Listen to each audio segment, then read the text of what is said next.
Bismillahirrahmanirrahim. Assalamualaikum warahmatullahi wabarakatuh.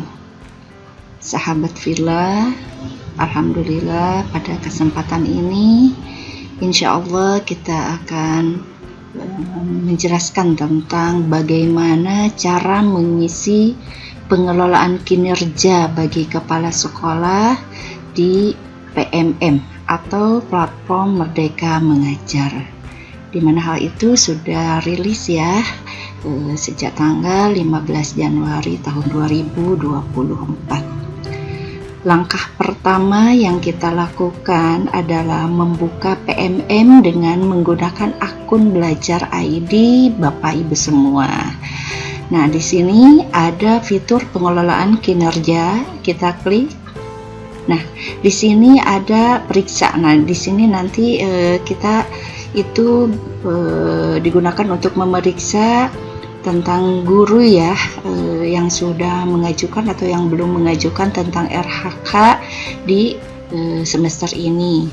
Karena pengajuan perencanaan kinerja guru ini berlaku selama untuk 6 bulan, sejak dari Januari sampai Juni ya 2024, dan nanti di bulan Juli 2024 kita mengajukan kembali terkait tentang perencanaan kinerja guru. Nah, di sini terkait tentang bagaimana mengajukan perencanaan kinerja bagi seorang kepala sekolah. Nah, di sebelah kiri Bapak Ibu Ibu semua, di sini ada fitur tentang pengelolaan kinerja Anda. Kita klik.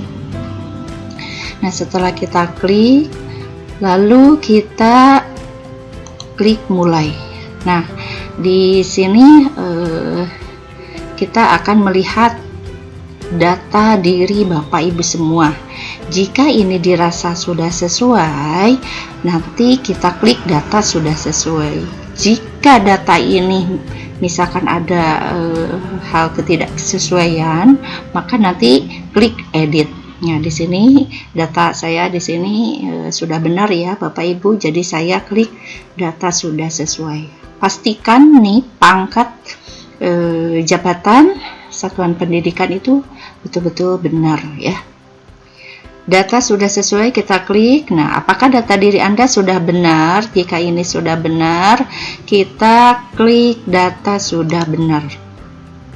Nah, di sini muncul 4 poin yang akan kita lakukan ya di perencanaan kinerja bagi kepala sekolah ini. Yang pertama ada praktik kinerja, yang kedua adalah pengembangan kompetensi, yang ketiga perilaku kerja, dan keempat itu rangkuman. Ini hampir sama dengan guru ya, cuma kalau guru itu kalau nggak salah ada tugas tambahan. Nah, di sini langkah yang pertama itu terkait tentang praktik kinerja. Nah, berhubung di sini adalah perencanaan kinerja, berarti bagaimana rencana kinerja Bapak Ibu untuk 6 bulan ke depan.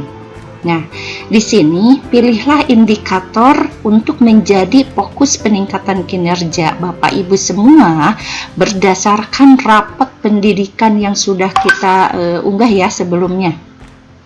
Nah, di sini ada beberapa indikator ya Bapak Ibu yang nanti akan menjadi pilihan yang akan dijadikan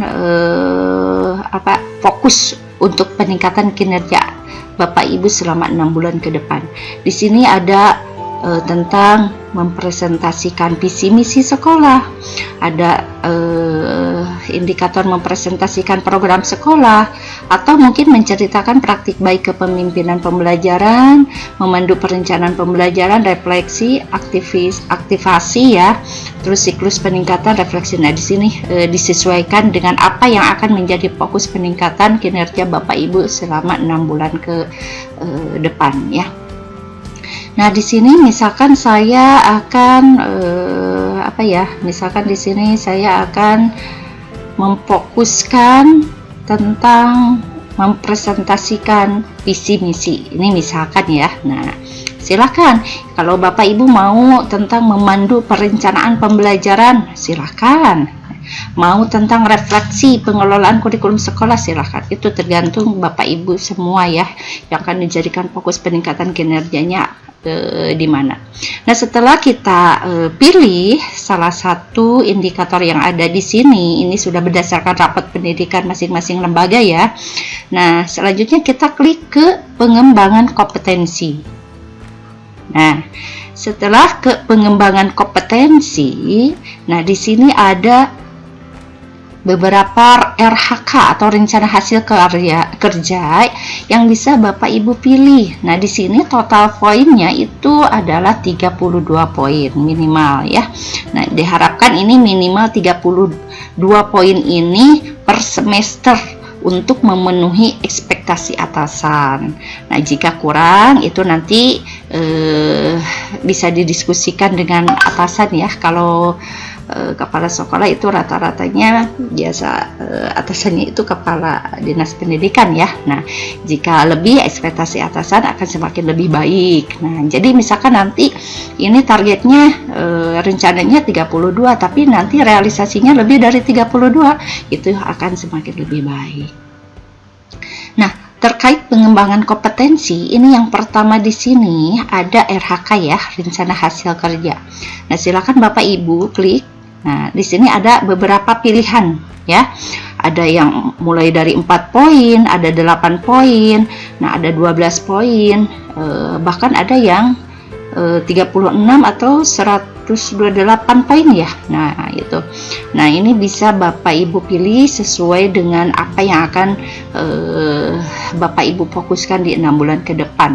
Nah, terkait rencana hasil kerja ini memang tidak hanya untuk mengklik-klik saja ya, tetapi ini harus betul-betul dipertanggungjawabkan.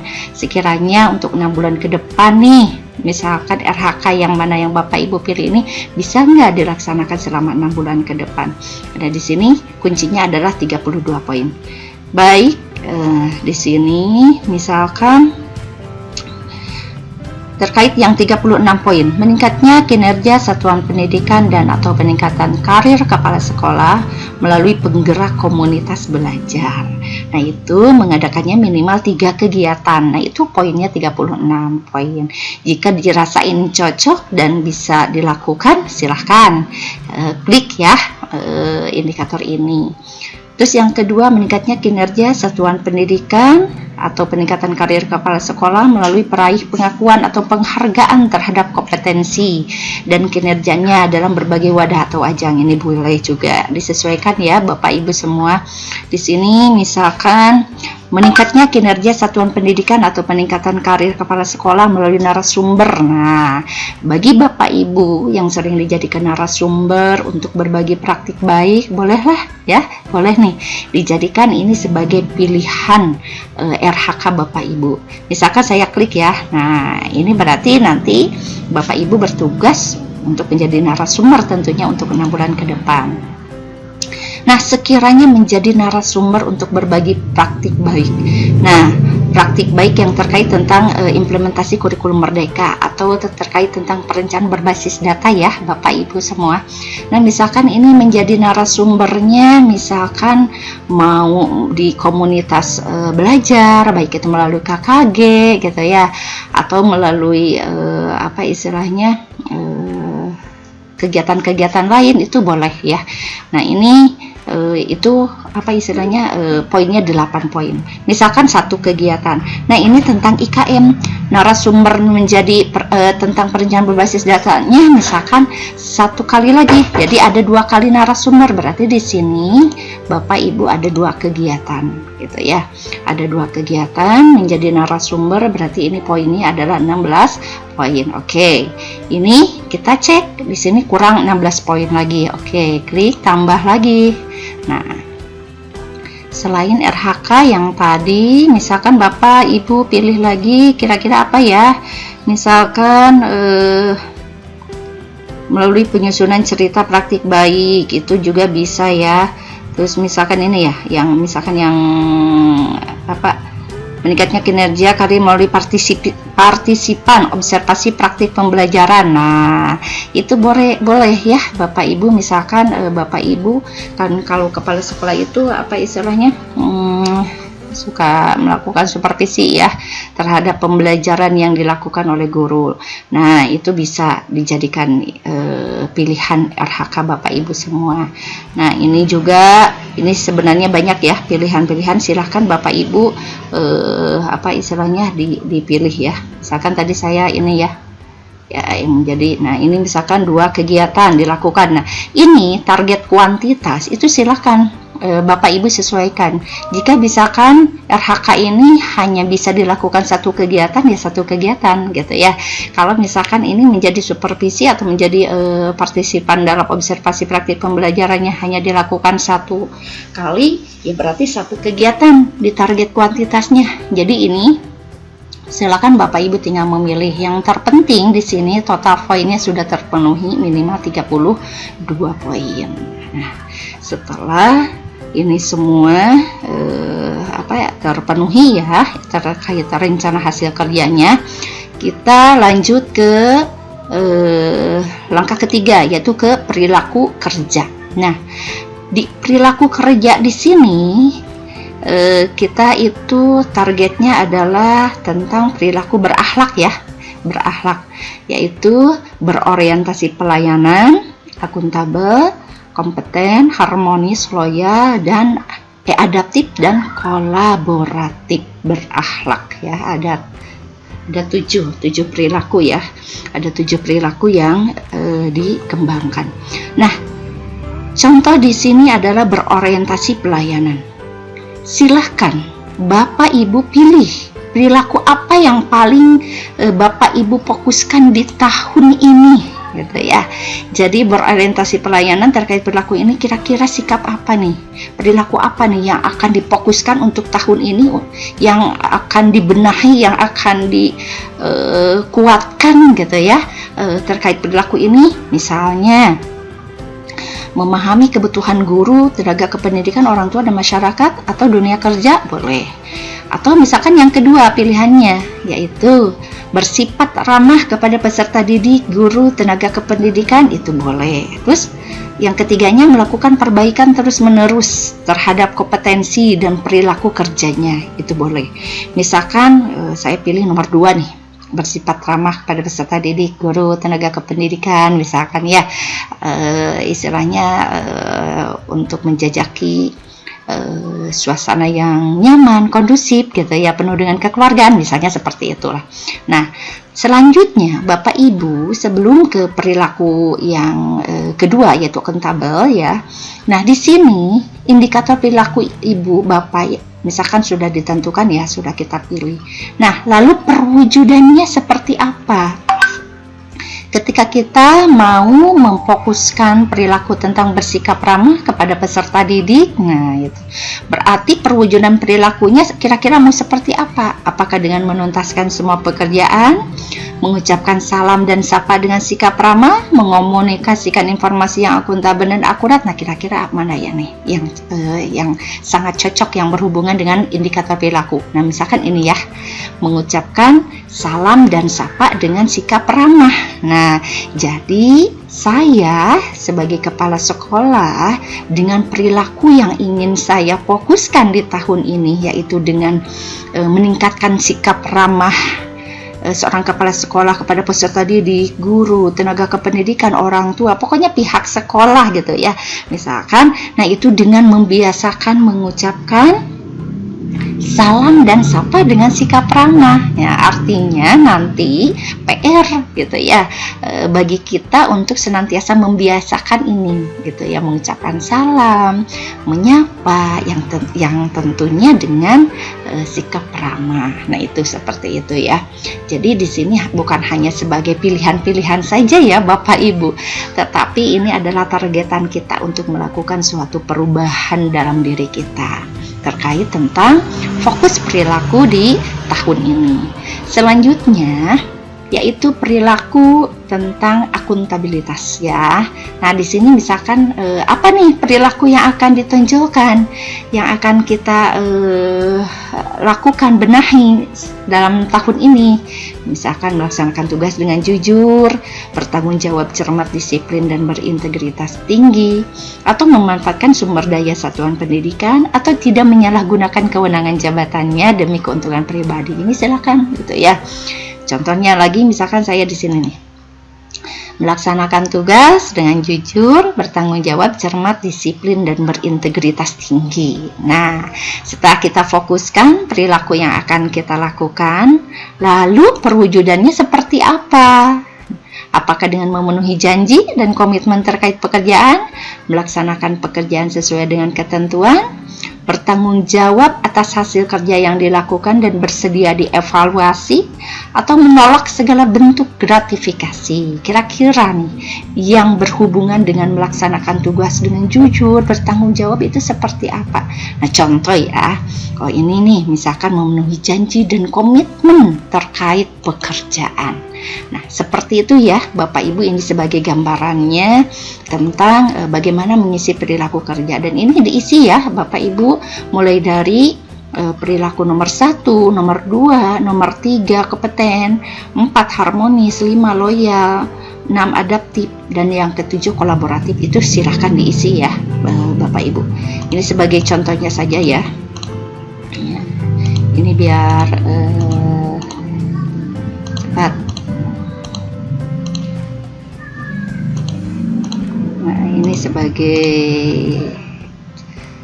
contoh saja nih, kompeten melaksanakan peningkatan. Nah itu, nah ini berarti sudah kita isi semua nih ya, sudah kita isi semua. Nah ini nanti akan muncul, kalau udah terisi semua ini nanti akan muncul, klik ke rangkuman. Nah silakan Bapak Ibu klik ke rangkuman ya. Nah di rangkuman di sini Bapak Ibu silahkan menelaah kembali ya, menelaah kembali terkait tentang perencanaan kinerja Bapak Ibu semua. Silahkan cek, recheck gitu ya.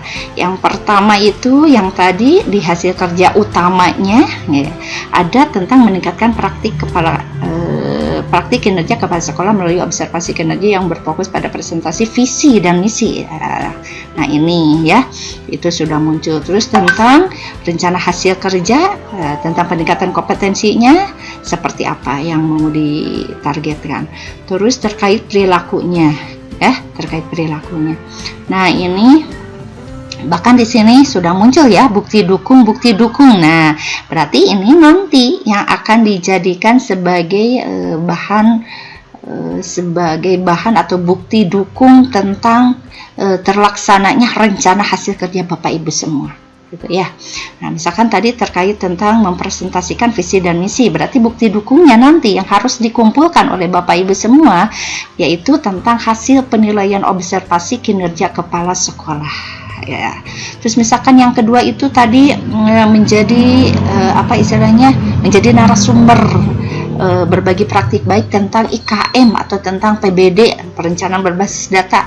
Apa nih yang harus dibuktikannya, yang nanti harus dikumpulkannya? Oh ya, itu berarti sertifikatnya gitu ya, sertifikat. Terus ini berupa laporan.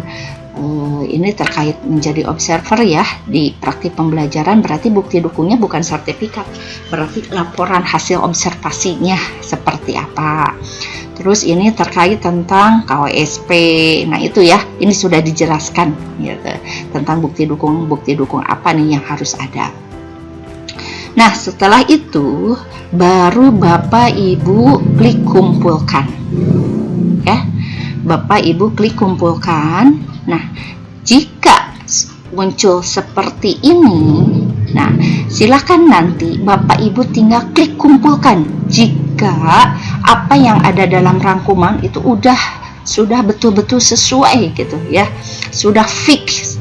Nah, baru kita klik kumpulkan dan nanti ini akan tersampaikan ke Kepala Dinas Pendidikan. Kalau misalkan masih ragu-ragu, boleh nanti klik cek ulang. Nah, itu jika nanti ini saya tidak akan dulu mengklik kumpulkan ya, karena tadi baru coba-coba ya sebagai bahan gambaran Bapak Ibu untuk mengisi bagaimana pengelolaan kinerja kepala sekolah di PMM atau platform Merdeka Mengajar. Nah, baiklah, demikian Bapak Ibu semua terkait bagaimana proses atau langkah-langkah mengisi perencanaan kinerja bagi kepala sekolah. Yang sebelumnya itu adalah terkait tentang perencanaan kinerja yang dilakukan oleh guru-guru ya. Nah, sekarang giliran untuk kepala sekolahnya. Mudah-mudahan video ini bisa membantu Bapak Ibu semua tentang bagaimana cara mengisi perencanaan kinerja di platform Merdeka Mengajar. Sampai jumpa, insya Allah di lain waktu kita akan membahas kembali apa yang sekiranya dibutuhkan, insya Allah. Semoga Allah masih memberikan umur bagi kita semua. Terima kasih. Jazakumullah ahsanal jaza. Wassalamualaikum warahmatullahi wabarakatuh.